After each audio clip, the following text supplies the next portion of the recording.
We've decided to make some changes to the beach trip. My mother-in-law's voice dripped with fake sweetness through the phone. The resort has limited space, and well, your three are just so energetic. We think it's best if they sit this one out. I gripped the kitchen counter, watching my kids, Emma 8, Lucas 6, and Sophie 4, playing in the backyard through the window. They've been counting down the days to this family vacation for months, their beach toys already packed. Let me get this straight, Linda. I kept my voice steady. You're uninviting my children from the annual family beach trip, but taking all their cousins. Oh, don't be so dramatic, Alexandra. It's just that Melissa's kids are better behaved at these sorts of places, and Jessica's twins are more resort appropriate. We're staying at the Diamond Beach Club this year. It's very exclusive. Of course it was. My sister-in-law Melissa's country club membership probably got them the booking. She never let anyone forget her husband's banking career or her designer wardrobe. The kids have been looking forward to this for months, I said, watching Sophie chase butterflies in her dinosaur t-shirt. They already picked out special shells to give their cousins. Well, perhaps if you and David focus more on etiquette and less on letting them run wild. Linda's words twisted like a knife. Besides, we've already finalized the arrangements. Melissa's girls need their own suite, and Jessica's twins require the ocean view. There simply isn't space. I thought about last year's beach trip when my kids had been the ones to help clean up after meals without being asked while their cousins played on tablets. How Emma had shared her beach toys with everyone, and Lucas had helped his younger cousin overcome his fear of waves. Does David know about this decision? I asked, mentioning my husband. Oh, he understands. It's for the best, really. The Diamond Beach Club has standards. Just then, I heard squeals of laughter from outside. Lucas had set up the sprinkler, and all three kids were running through it, their joy pure and uninhibited. No designer clothes, no forced manners, just genuine happiness. You're right, Linda, I said finally. The Diamond Beach Club does have standards, and thankfully, so do I. What's that supposed to mean? It means my children won't be anywhere they're not fully welcomed. Enjoy your exclusive vacation. I hung up before she could respond, my hands shaking but my resolve firm. The kids were still playing outside, blissfully unaware that their grandmother had just deemed them unworthy of the family vacation. David found me at the kitchen table that evening, after the kids were in bed. One look at my face, and he knew something was wrong. Your mother called, I said quietly. She's uninvited our kids from the beach trip. Apparently, the Diamond Beach Club is too exclusive for children who actually act like children. His face darkened. She did what? Oh, but Melissa's perfect princesses and Jessica's designer twins still get to go, I added, unable to keep the bitterness from my voice. They're resort appropriate. I'll talk to her, David started, but I shook my head. No, I'm done trying to make your family accept our kids for who they are. They're kind, they're happy, and they're perfectly behaved. If that's not good enough for your mother's precious resort vacation, then we'll make our own plans. David was quiet for a moment, then asked, What are you thinking? I pulled out my laptop, opening a familiar webpage. Remember that cute little beach house we looked at last year? The one on Crystal Cove? It's still for sale. Alex, that's a huge investment. You know that inheritance I got from my grandmother. I've been saving it for something special. What's more special than showing our kids they don't need anyone's approval to be worthy of wonderful things? As I clicked through the photos of the modest but charming beach house, I thought about Linda's dismissive tone, Melissa's stuck-up attitude, and all the times our children had been made to feel less than by their father's family. Besides, I added with a small smile, Crystal Cove is known for its sea turtle nesting season. The kids would love that way more than some stuffy resort. David looked at the photos, then at me. You're serious about this? Dead serious. Let them have their exclusive resort. We'll build something better. Memories our kids will cherish forever, in a place where they'll never have to apologize for being themselves. What I didn't tell David was that I'd already checked the weather patterns for the summer. The Diamond Beach Club sat on a stretch of coast notorious for its hurricane exposure. Crystal Cove, protected by a natural barrier island, was significantly safer. But that would be their problem to discover later. As I sent the email to the realtor requesting a viewing, my phone buzzed with a text from Linda. I hope you understand this is really for the best. The resort has such lovely etiquette classes for the other children. I didn't respond. Instead, I looked at the photos pinned to our fridge. Emma helping at the animal shelter, Lucas at his messy art show, Sophie proudly holding up a jar of bugs she collected. My wild, wonderful, uninhibited children who deserve so much better than being excluded by their own family. Let Linda have her exclusive resort vacation. We were about to create something far more valuable, a place where our children would never have to dim their light for anyone. Little did I know, summer had other plans for all of us. The beach house purchase moved faster than we expected. By early June, we were the proud owners of a cozy 3-bedroom cottage on Crystal Cove, just steps from the water. The kids' excitement when we showed them their new summer home made every penny worth it. "We can watch the sea turtles from here," Emma asked, pressing her face against the window of what would be their shared bedroom. "Better than that," I smiled. "There's a sea turtle conservation program that lets kids help monitor the nests. I've already signed you up as junior volunteers." Their eyes lit up with pure joy, the kind that no exclusive resort could ever match. Meanwhile, snippets of the family's luxury vacation plans kept trickling in through group chats I hadn't been removed from. Melissa posted photos of her daughter's custom-made resort wear. Jessica shared screenshots of the Diamond Beach Club's amenities. Linda couldn't stop talking about the private cabanas and formal dinners. "Did you see Mom's latest post?" David asked one evening as we painted the kids' room a cheerful seafoam green. "They've hired an etiquette coach for the cousins before the trip." I rolled my eyes. Because heaven forbid a child eat with the wrong fork while building sandcastles. The first hint that karma had plans came in mid-June, a small notice about unusual weather patterns forming in the Atlantic. I saw Linda's worried posts about hurricane season starting early, but she quickly assured everyone that the Diamond Beach Club had excellent indoor activities. We spent weekends getting the cottage ready, letting the kids pick out decorations and help paint shells to hang on the walls. Sophie's collection of beach treasures grew daily. Tiny crab shells, smooth stones, and sea glass filled jars along her windowsill.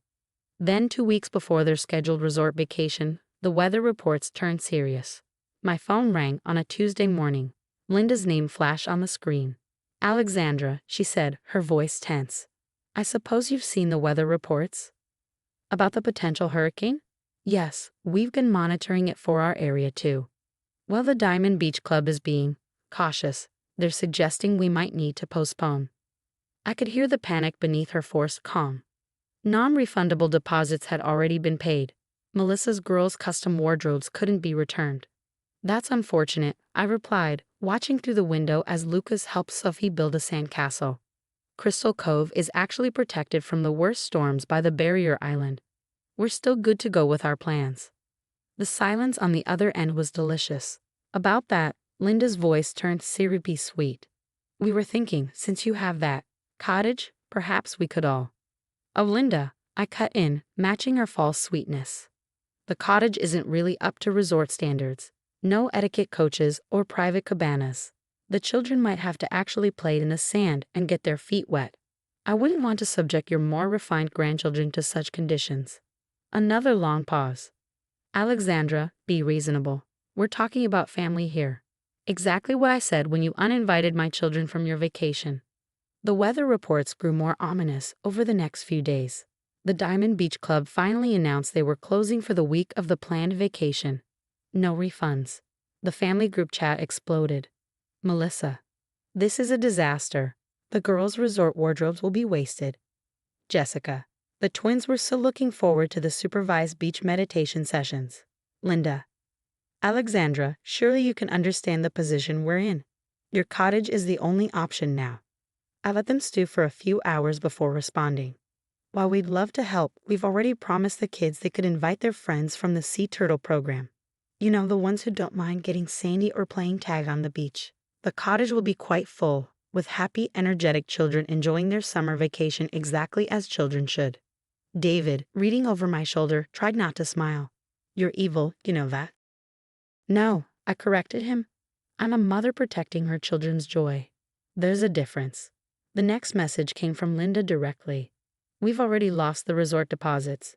Do you really want to punish the whole family because of one small misunderstanding?" I looked at the photo I'd just taken of our kids, covered in sand, helping a marine biologist mark a new turtle nest, their faces glowing with purpose and excitement. "No punishment intended," I wrote back. just a valuable lesson about what really matters. By the way, the kids made these beautiful shell wind chimes in craft class today. Too bad their cousins will miss out on making their own. But I'm sure the resort's delayed etiquette classes will be just as meaningful. I attached the photo of my happy, messy, perfectly imperfect children. David wrapped his arms around my waist, watching the message bubbles appear and disappear as his family struggled to respond. You know they're going to hold this against us forever, he said. Maybe, I agreed. But our kids will remember this as the summer they learned that being themselves was more valuable than fitting someone else's standards. That's worth any amount of family drama. Outside, a baby sea turtle made its way to the ocean as our children watched in wonder, their cousins' formal resort wear and etiquette lessons forgotten in the magic of real life unfolding before them.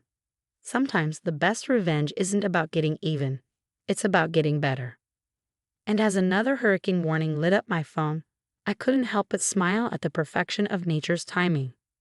The hurricane, as predicted, hit the Diamond Beach Club area hard. Meanwhile, Crystal Cove remained peaceful, protected by its natural barrier island, just as I'd researched months ago. Our cottage became a haven of summer memories while my in-laws scrambled to salvage their ruined vacation plans. Mom, look. Emma called out one morning, pointing to tracks in the sand. Another turtle nest. We gathered around as the conservation team marked the spot. My phone buzzed with yet another message from Linda. Surely you can make some room. The children are devastated about missing their vacation. I watched as Lucas carefully helped measure the turtle tracks while Sophie took notes in her junior volunteer notebook. These are the same children deemed too unruly for a resort vacation, now trusted by marine biologists to help with their research. The cottage is full of happy children, I replied, just not the ones you approved of. The photos we posted told the story better than words ever could. Our kids leading beach cleanups, Emma giving presentations to visitors about sea turtle conservation, Lucas teaching younger children how to identify different shells, and Sophie being interviewed by the local news about being the youngest Turtle Patrol volunteer. The comments poured in. What amazing children. Such wonderful community involvement. Future marine biologists in the making. Linda's response was telling. I suppose some children are better suited to outdoor activities. Yes, I wrote back. Some children are better suited to actually making a difference instead of learning which fork to use for salad. David found me on the deck that evening, watching the sunset. Mom's beside herself, he said, sitting next to me. Apparently, Melissa's girls are refusing to wear their resort outfits now. They want Turtle Patrol shirts instead. I couldn't help but laugh. How tragic. Designer wardrobes defeated by cotton t-shirts and a worthy cause. The breaking point came when the local paper featured an article on the Sea Turtle program, prominently showcasing our children. The photos showed them in their volunteer shirts, sandy and sunburned but beamy with pride, as they explained their work to the reporter. Linda's call came immediately. I suppose you think you've proved your point, she said when I answered. No point to prove, Linda. My children are exactly who they're meant to be, kind, curious, and passionate. They don't need a resort's approval to make a difference in the world. We could have given them connections, social skills, opportunities. They've made their own connections, I interrupted. With marine biologists, conservationists, and people who value substance over style. Those are the opportunities that matter. The summer ended with a celebration at the cottage. The kids had helped protect dozens of turtle nests, made lasting friendships with their fellow volunteers, and learned more about confidence and self-worth than any etiquette class could teach. As we packed up to head home, Emma handed me a jar of carefully collected shells. Can we give these to the cousins? She asked. They look kind of sad in their photos. My heart swelled with pride. Even after being rejected, my daughter's first instinct was still kindness. Of course we can, sweetie, and maybe next summer, if they're interested, they can join you on Turtle Patrol. The following week, we received an unexpected letter from the Diamond Beach Club.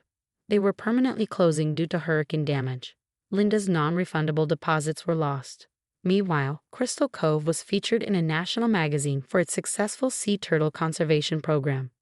The article included a photo of our kids helping a nest of hatchlings make their way to the sea. At a strained family dinner months later, Linda sighed. I suppose there's something to be said for more natural vacation experiences.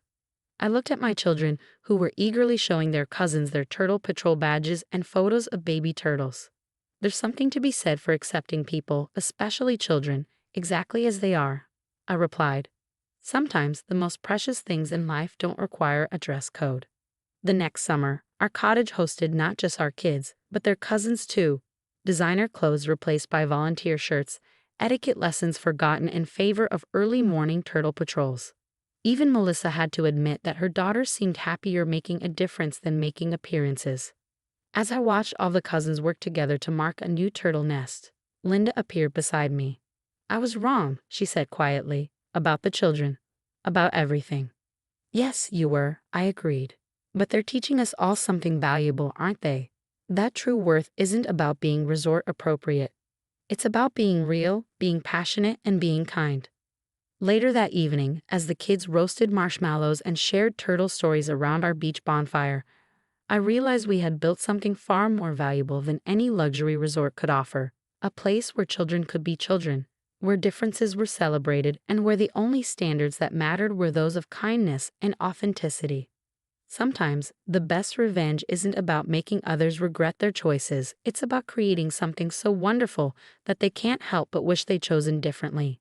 And as another turtle nest hatched under the summer stars, I knew we had given our children something priceless.